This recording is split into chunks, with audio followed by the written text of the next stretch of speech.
Hey, what up, everybody? This is Stevie Breach coming to you. About an hour ago, I received a text from my good buddy Miguel, FreakinYaYa88, letting me know that he was going to be putting up a new video tonight. And in this video, he's going to be asking for video responses. This was a thinking video. Miguel has always been one of the best for getting people to think outside of the box and make great wrestling videos where you have to really think over the history of time. I can remember back in 2010, one of the first videos I ever did was one of the videos just like this, where you had to build the dream WrestleMania card, where I think you had to put 7 matches together over the history of time. You had to make sure all the titles were defended, and you could only use each wrestler one time. Nobody could be double booked. And I really remember working hard on that video, and that was one of the reasons Miguel started watching my videos, because if he asked you to make a video like this and you actually go out of your way to make a video responding to him, he will go out of his way to watch it. So for those people who always ask, well, what can I do to get you to watch my video?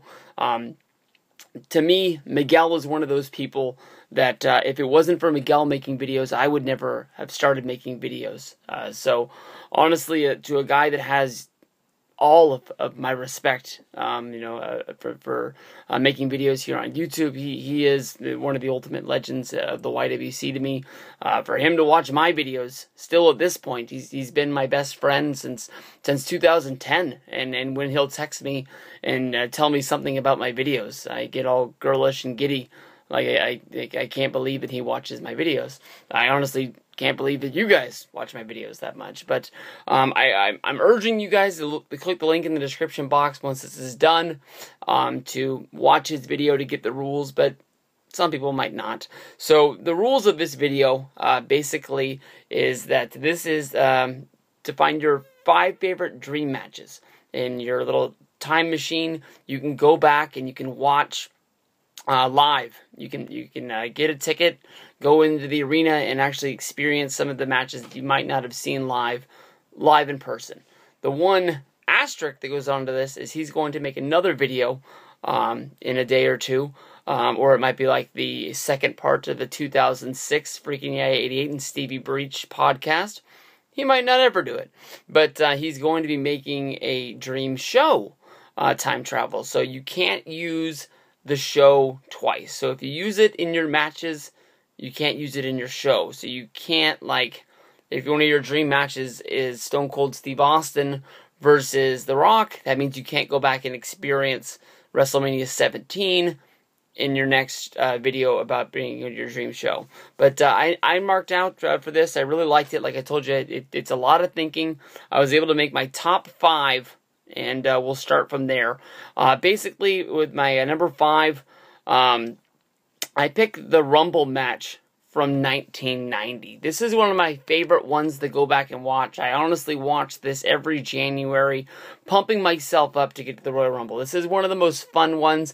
It's before they've added the stipulation. It's not 1992 where the winner receives a WWF Championship. It's not starting in 93 when Yoko wins, he becomes the #1 contender for WrestleMania. It's not that. I can't think of any other Rumbles where they had any other sort of stipulations. I mean, this is just a match to headline a show, to get people to buy it, put some more money in Vince's pocket. Nothing really happened on this show that's really that spectacular. But Hulk Hogan gets the win. A great showing. He last eliminates... I think this is the one where he last eliminates, oh, son of a bitch, I can't remember who goes out last. I think it's Mr. Perfect, sort of ending their feud for Saturday night's main event. And then the next one, which would be 1991, is where he eliminates Earthquake to end off their feud that started at SummerSlam 1990. But to me, honestly, when I watch this show, I get great feelings about watching all these wrestlers run out to start it. You get 15 WWF Hall of Famers in this match. Involving in there, you have 10 WWF legends, like real Hall of Famers, that WWF has gone out of their way to make their own DVD series is about. From that meaning, I mean like Randy Savage, Roddy Piper, Bret Hart, Dusty Rhodes, Andre the Giant, Hulk Hogan, Shawn Michaels, even though he was in the Rockers then, he's still in there. Mr. Perfect, guys like that. And when I look at this match card, you got 4 guys that I think have a legitimate shot at making the WWF Hall of Fame sooner than later. It's Axe and Smash, members of Demolition, Rick Martel, and Rick Rude. That's, you know, one of the greatest tag teams in my mind, and then 2 of the greatest workers of all time, still looking for a way to get back into there. Really, really good match. You know, this is starts out with Ted DiBiase and Coco Beware. I'm not going to do a review of the whole match. It's just the feeling of watching all of these guys. Of course, you also have the build-up for what would be WrestleMania 6, the first stare down of the Ultimate Warrior and Hulk Hogan. So many times as a kid, you'd be playing with your Hasbros, and, you know, even though they were both good guys, you would always think about what would happen if these guys locked up. And we got to see these guys lock up. We got to see these guys run the ropes. We got to see these guys full-on collide right into each other. And this was awesome. This was some of the funnest stuff that you could find. Rumble 1990, number 5. From there, we'll go to number 4 on the list. For this, I picked Samoa Joe versus Kurt Angle. I honestly went a little bit outside the box. I wanted to make a match from every major promotion. I wanted a WWE match, I wanted a TNA match, and I wanted a WCW match. I wanted to make sure that I saw it all because I have a time machine. And Joe versus Angle stood out to me more than anything else. When TNA was doing their top 50 moments, their large countdown, building down to moving over to Destination America, to me, honestly, Kurt Angle going in to TNA was their biggest moment of all time. I don't care how many tables Bully Ray puts Dixie through. If Kurt Angle doesn't go there, TNA isn't what they are today. And I know that, I don't even think TNA exists that much further anymore. When you look at the roster that TNA had, when they added Kurt Angle to the main event, they had already been building Joe for almost about 2 years at that point. He came in on when Angle came in, he was undefeated. He was moving his way out of the X division. He was trying to work his way into becoming the #1 contender. Of course, everybody can remember he stole the NWA World Heavyweight Championship. He was trying to hold it hostage, basically saying that he wanted a title shot between the winner of Jeff Jarrett versus Sting, and that was the angle that was going on before, you know, Kurt Angle shocked the world by jumping. He had a little bit of a drug problem. He wanted to get off the road. He was trying to get WWE just to give him a little bit of a break, and they wouldn't give it to him. So basically, they worked out a release. Angle went behind Vince's back, made a deal with TNA, and he's been there ever since. Joe, one of the hottest babyfaces at the time, you know, the people down there in Orlando, they loved him. They were chanting, "Joe's gonna kill you, Joe's gonna kill you." And these guys are 2 of the guys that when they get into the ring, this was magic. I mean, this is like, okay, I know this is fake, but that was real. I mean, these guys don't really like each other, and they're really fighting for each other's spot. So many times, you know, guys in TNA saw people come from WWE after getting their release, and they immediately were built up to the top of the card, whether it was Christian, Booker T, well, he hadn't done it yet, whether if it was Raven, whether if it was Rhino. It was almost like TNA was trying to get that mainstream attention by just trying to use the WWE retreads over and over and over again. And finally, here comes the best wrestler in the world. And both of these guys both sort of have the same fighting style. You know, they can get in the ring with just about anybody. You would trust them with an X Division wrestler. You would trust them with a heavyweight wrestler. These guys really fit together really well. You know, when they finally got into the ring, it was at the Genesis show. I think it's when it finally went down in 2006, where basically Samoa Joe tapped out to the ankle lock. Kurt Angle got the win. And then from there on, they wrestled a few more times, where basically at Turning Point is where Joe beat Angle, and then of course they went to the Iron Man match at the Final Resolution. It was a 30-man deal. Going into the last minute, it was 3-2 Kurt Angle. Samoa Joe slapped on the ankle lock, and Kurt Angle tapped, but it was after the bell, basically not making it a tie, not sending it into sudden death. And it was a great way to sort of move on from this feud. And this is probably the highest TNA had ever been, and probably the closest they were ever to moving in and taking out WWE's spot. From there to number 3, I'll grab the WCW match, and that's going to be War Games. War Games match is from the Great American Bash 1987, the first ever War Games. This is the Road Warriors, Nikita Koloff, Dusty Rhodes, and Paul Ellering going up against the Four Horsemen, who is Ric Flair, Arn Anderson, Lex Luger, Tully Blanchard, and J.J. Dillon. Basically, everybody knows the story of the Horsemen, where it was basically, they cheated and they cheated and they cheated, and basically this was, they had enough room for all of these guys to be in the ring at one time. This is the Four Horsemen, but they're managers in there as well. So there's 10 guys. There's 2 rings connected side by side, and there's basically a full-on cage wrapped all the way around it. So there's nowhere to run, nowhere to hide. Once everybody gets into the ring, it's sudden death.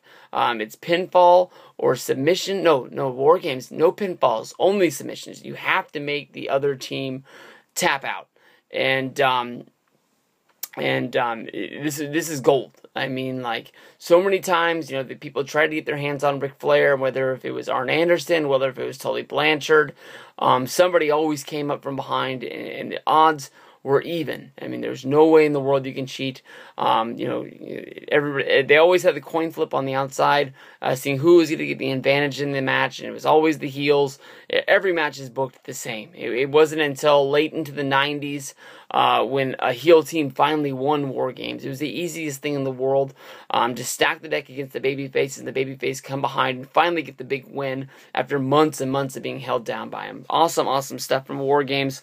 From there, we'll go to number 2, which is going to be CM Punk going up against John Cena. No, not the Money in the Bank match. This is actually going to be from June 7th, 2010. Viewer's Choice, Monday Night Raw. This was Punk going up against Cena. About halfway through this match, we saw Wade Barrett, the previous winner of NXT. He was coming down, and it looked like he was going to be scouting John Cena, who was the WWE champion at this time, from winning NXT. He was given a #1 contendership shot. He was able to get a match anytime he wanted, much like the Money in the Bank. And looked like he was just scouting him. Next thing you know, other NXT members like Michael Tarver started popping up, and they hit the ring, and they tore it up. Basically, NXT was letting the superstars of today know that the superstars of tomorrow were ready to move up. Daniel Bryan, Skip Sheffield, Michael Tarver, Darren Young, all these guys tear apart the ring, beat up the ring crew. Nobody was safe, whether it was Luke Gallows, CM Punk, John Cena, Justin Roberts, Michael Cole. They went after everybody, and they were told just to fuck shit up. Basically, in Miami, all the crowd was just looking around like, I cannot believe this is happening. And it was happening. It was awesome. It was for WrestleMania 26 in 2010, and the Nexus Invasion is what made me the wrestling fan I am today. I honestly don't think if those two events happened, I don't think I'm making videos here today. I think maybe I might be watching wrestling sporadically, but I think a little bit of me is still living off of the Nexus stuff that happened in 2010. That's what really got me back into wrestling. And then for number 1, for my top dream list that I wish I could attend if I had a time machine, it's going to be Hulk Hogan and Sergeant Slaughter. This, of course, is going to be WrestleMania 7 in LA. I know this is one of the worst ticketed WrestleManias, where basically Vince McMahon was hoping to put this inside of the sports arena. No, it was in the sports arena. He wanted to put it in the Coliseum and sell over 100,000 tickets. Didn't work out, Vince. Wrestling a little bit of a downfall. But this, of course, was playing off of the Persian Gulf War at the time. Sergeant Slaughter, the Iraqi sympathizer, wearing the boots with the big old claws on them. Hulk Hogan standing up for the red, white, and blue USA. This is something that I bit into hook, line, and sinker. When Slaughter burned the Hogan shirt on the Mean Gene interview, I was just, get him, Hogan, get him. I couldn't believe it when Slaughter beat the Ultimate Warrior, even if it was by the Macho Man on the outside. But when I saw that go down, I knew that Hogan was going to get him. And that is the match, more than anything, more than any other Hogan match, I wish I can go back and watch. I just fell for it as a kid, and that's what it was about. Just being a mark, believing what was going on, and wanting to put your money where your mouth was and say, I wanted to see this match. I tried to cheat on this. I asked Miguel if I could use a moment instead of a match. He said no, but in my top 5, probably bumping the Rumble 1990 would have been Triple H's return to Madison Square Garden, where he came back from the quad injury. That was something I was really pumped for. Triple H, always one of my favorite guys. Please make a video response to this. Send it to me, send it to Miguel, and we'll check these out and spread them around for you. Peace out, everybody.